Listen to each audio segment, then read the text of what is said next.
Kind day to you all, I'm Kinsmark, and this is Let's Play The Fallen.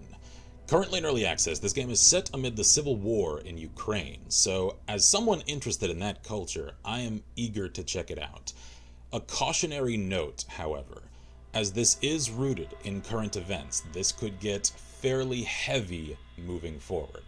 So that said, let's commence.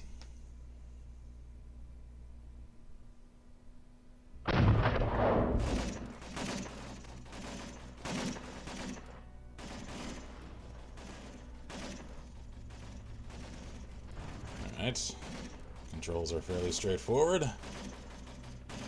Let's see. Oh, jeez. Straight into it then. Alright. So that is a sniper rifle. Dragunov. Alright then.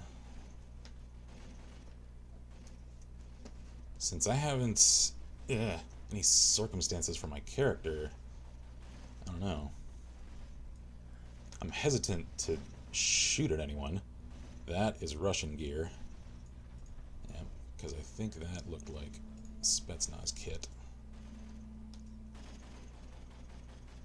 Let's see. Yeah. Absolutely set amid actual events. I don't know. I'm hesitant to engage these guys because I don't know who I am. I don't know if I have a side, if I'm playing a character, if I'm just a civilian and I'm caught in the middle of this. I don't know. This is, I think, intentionally lacking in clarity, because I think this is meant to make one stop and think about the choices one makes. Alright. Should I shoot? Should I try to find another way around? Can I proceed another direction? I don't know. Let's see. Can I check around this way? Okay, there's a lot of fire coming through here. Alright. Oh. Oh shit, I think I just got hit. The Battle of Donetsk Sergei Prokofiev International Airport was just a minor chapter of the war in Donbass. Despite a ceasefire agreement, heavy fighting continues. So, I think the game just starts again? Alright. I can't tell if that was supposed to happen. I'm hesitant to shoot at these guys. Like, I kind of feel like I have to, because I can't seem to crawl through this crack in the wall. Can I hop this? I can't seem to. I don't want to pull the trigger on these guys, because I don't know who they are. I mean, I sort of do. I'm just... I can't tell if they're hostile to me. And hell, if they're even, like, friendly rebels that could have just scrounged gear off of, like, Russian soldiers or Donetsk agitators, I can't tell that. So yeah, coming in here is instant death. Millions have been displaced and forced from their homes. Alright, I think I see the message this is attempting to send.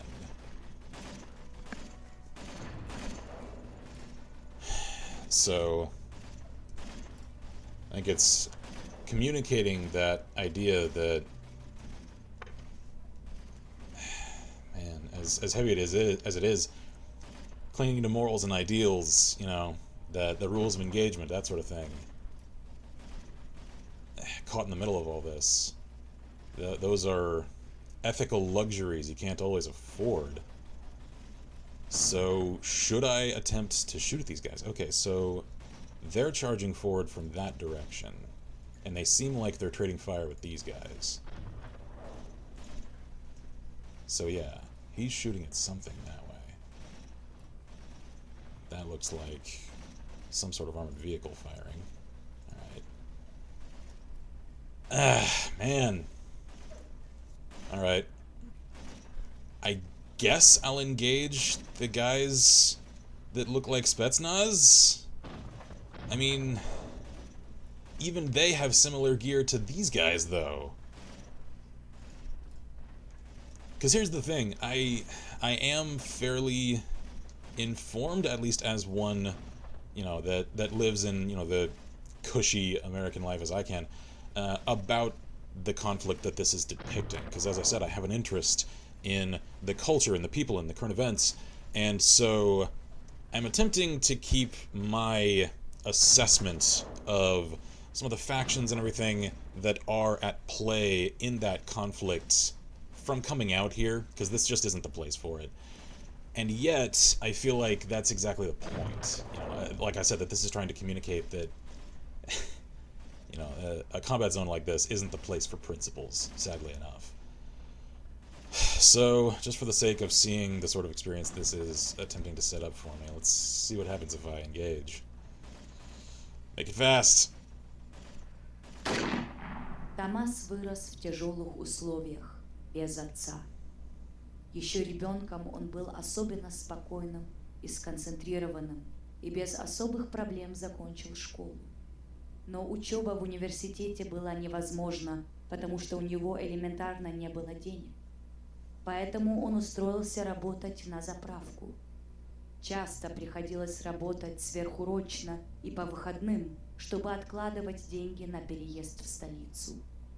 Там он надеялся осуществить свои мечты, найти хорошо оплачиваемую работу и, возможно, купить собственное жилье.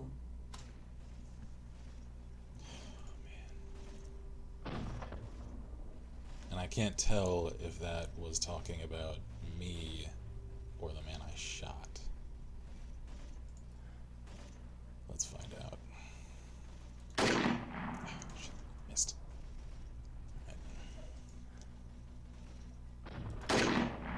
Аслан был спокойным человеком. Несколько лет он работал курьером, но с наступлением кризиса он потерял свою работу.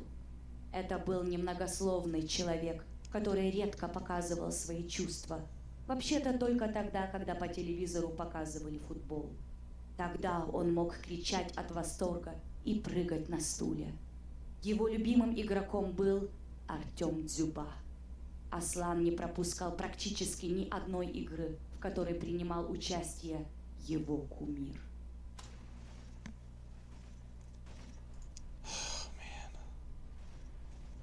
As I said, this could get heavy. And I know some, may feel the inclination to just dismiss this as a game. They're fictional characters. Sure, except this is coming from an incredibly real source of inspiration. These may as well represent real people. Can I avoid this? And the thing is, one can actually search for images of this airport, because the conflict at the Donetsk International Airport was one of the most turbulent in, I guess, the early months of the Civil War. And, I've seen a lot of the photos of it, and it's fairly intense. I mean, all this came after the Euromaidan protests, and keeping any of my commentary away from it, just an assessment to lend a little context to anyone that isn't familiar with it. A sort of clean summary of events. Essentially, the citizens of Ukraine had voted for a measure to join the European Union. This happened a couple of years ago, or a few years ago.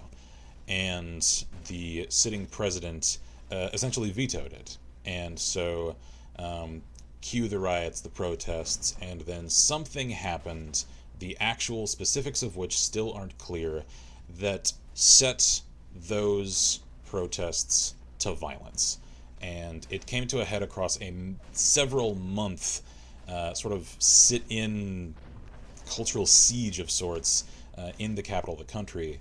And after the fact, the sitting president, was ousted, and then A lot of people had hoped that things might calm down. Sadly, they didn't. They flared up across the country, and the eastern section of the country that was the Crimean Peninsula essentially seceded. They declared semi-independence as a vassal state of Russia, calling themselves Donetsk. And the Kiev government of the capital of Ukraine, of course, didn't approve the secession, and civil war has raged ever since. That is the setting all of this is taking place in. So a lot of these are, cousins, families, friends, acquaintances fighting each other because they were conscripted to do so, or because some friend or family member convinced them to fight for one side or another. And sometimes they may hold convictions of one sort or another that have put them at conflict and odds with people that just a few years ago they might have considered friends and family and countrymen.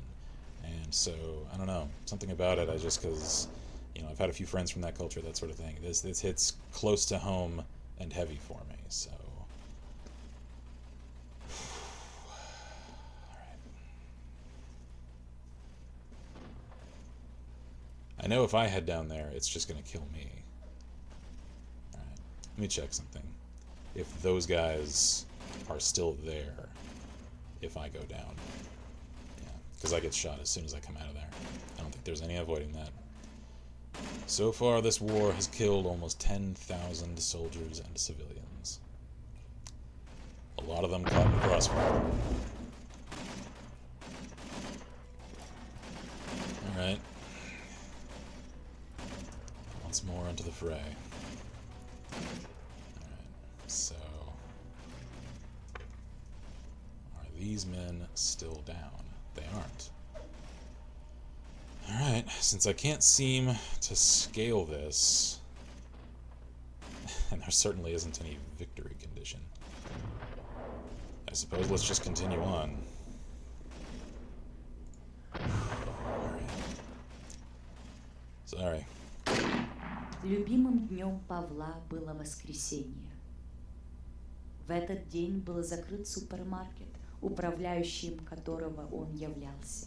И у него наконец-то появлялась возможность уделить время своей семье.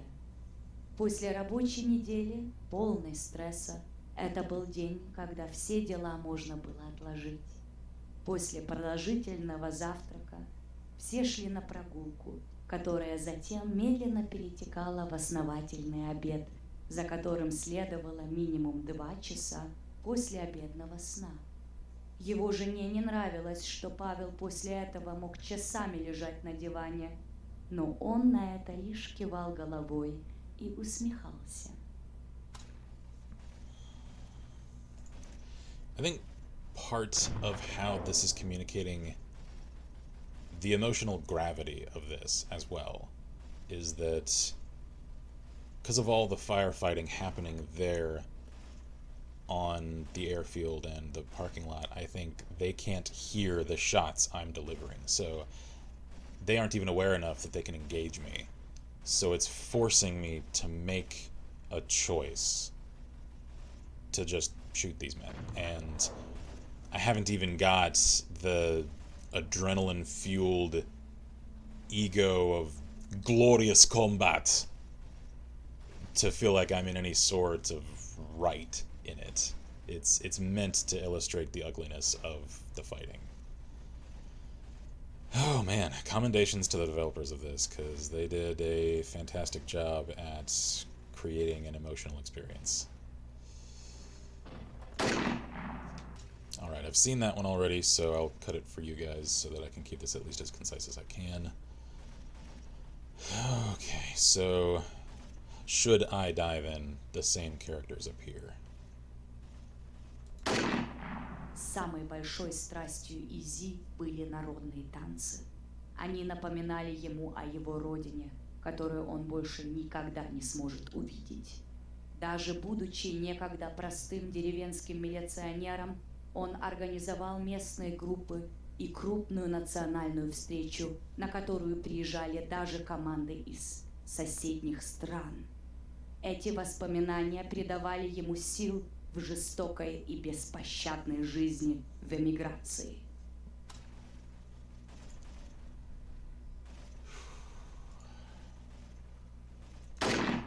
Самым точным словом, которым можно было бы описать Максима, был энтузиазм. Он любил привлекать к себе всеобщее внимание, и поэтому неудивительно, что он стал экскурсоводом. Его часто можно было увидеть в городе с желтым зонтиком в руке, окруженным толпой туристов. В 2012 году он получил предложение от одного агентства поработать на чемпионате Европы по футболу. Это было время, которое он потом называл лучшим в его жизни. I also just realized something that also conveys the humanization of these characters more than other things might. The fact that these characterizations and descriptions and the stories of these people aren't mentioning at all how they came to find themselves involved in this conflict. So it's stripping away all the politics and just leaving the person. And that hits a lot harder. Oh, man, has anything changed? Can I stop this? Like, concisely put, either I engage or I die. And I think that's the crux of this entire thing. That's how a lot of people are feeling. And so they're forced into a conflict they don't actually want. Антона редко можно было увидеть улыбающимся. Поначалу это можно было легко интерпретировать как непонимание юмора, но в действительности это было лишь то, что Антон не слишком хотел афишировать. На самом деле у него было блестящее чувство юмора и способность рассказывать шутки. Поэтому во время ежегодных семейных встреч все боялись очередных острых подколок с его стороны, которые он чаще всего отпускал в моменты вынужденного молчания. I could relate to that, man. Alright.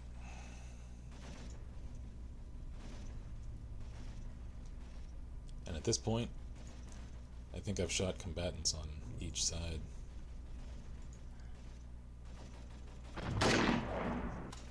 Alright, I'll cut that one too, as I have seen that one as well.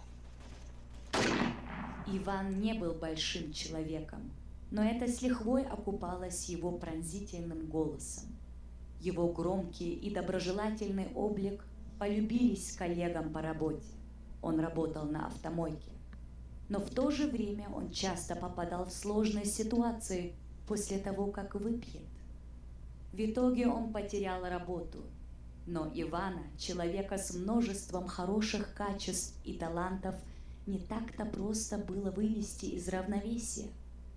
Где-то обязательно появится возможность каким-то образом показать себя.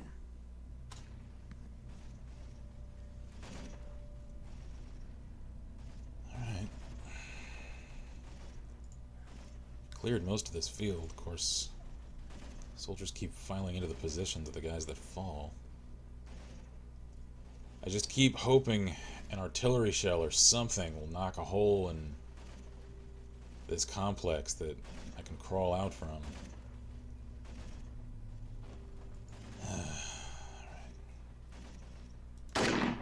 Основной обязанностью характера Сергея было его глубокое чувство ответственности и обязательность.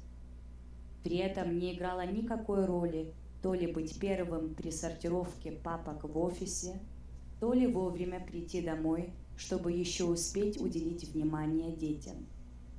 Это все Сергей считал своими обязанностями, и ему было приятно выполнять их и быть нужным. даже если это означало смотреть с дочкой целый час свинку Пеппу после полного рабочего дня, проведенного в суде. Man of principles. Someone I could respect.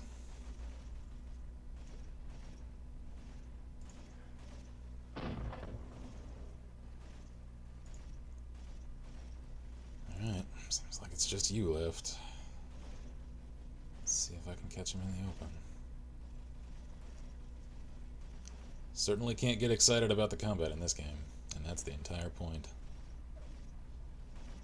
And I suppose this is one of those that falls into that category that isn't so much a game, because, I mean, sure, there's the surface level short-sighted satisfaction of, you know, the risk-reward of don't go downstairs and get shot or you'll die, and stay up here and shoot at people and you'll live. I mean, I think the question is, would you want to? Alright, so I know there's that one guy left. Can I get out any other way? Can I jump out of this window? I haven't actually tried this one. I can't, I don't think. I can't climb any higher in the stairs. If I go down there, I'll just get shot. So I suppose I just have to catch this guy if he comes outside.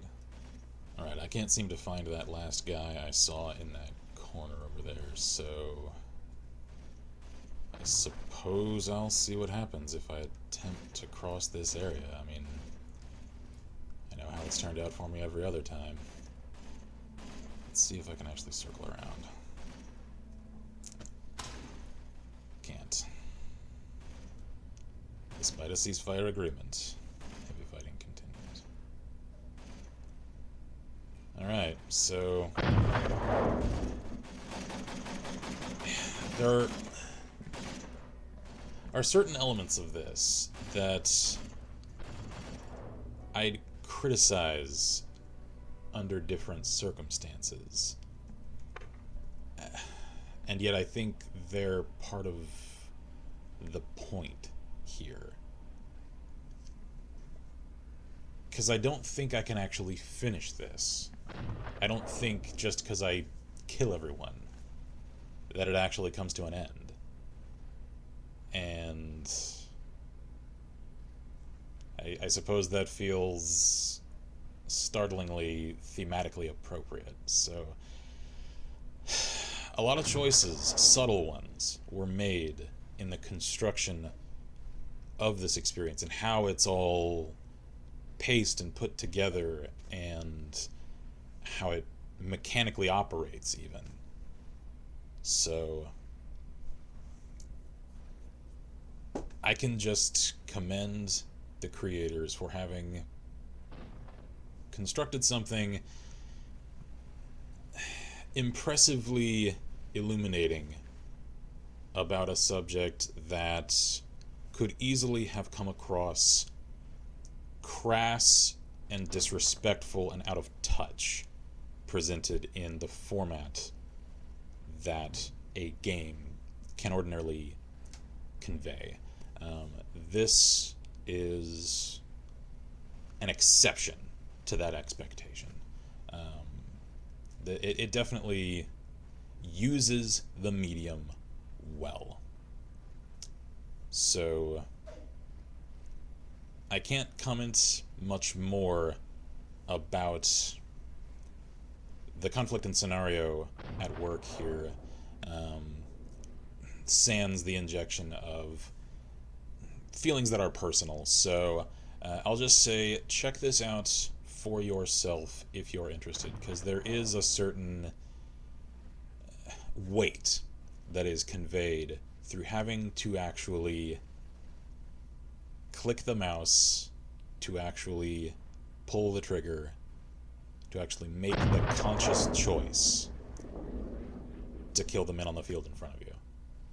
So I know that sort of experience isn't necessarily for everyone, It's actually for fairly few people.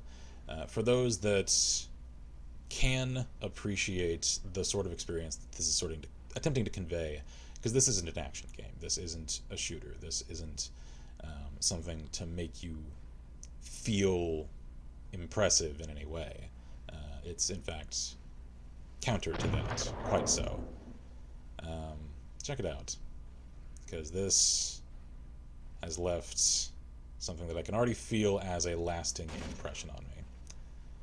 So all that said, thank you all kindly for watching. Thank you to Mark here at Last Level Press, and as always, I wish you all good gaming and Godspeed.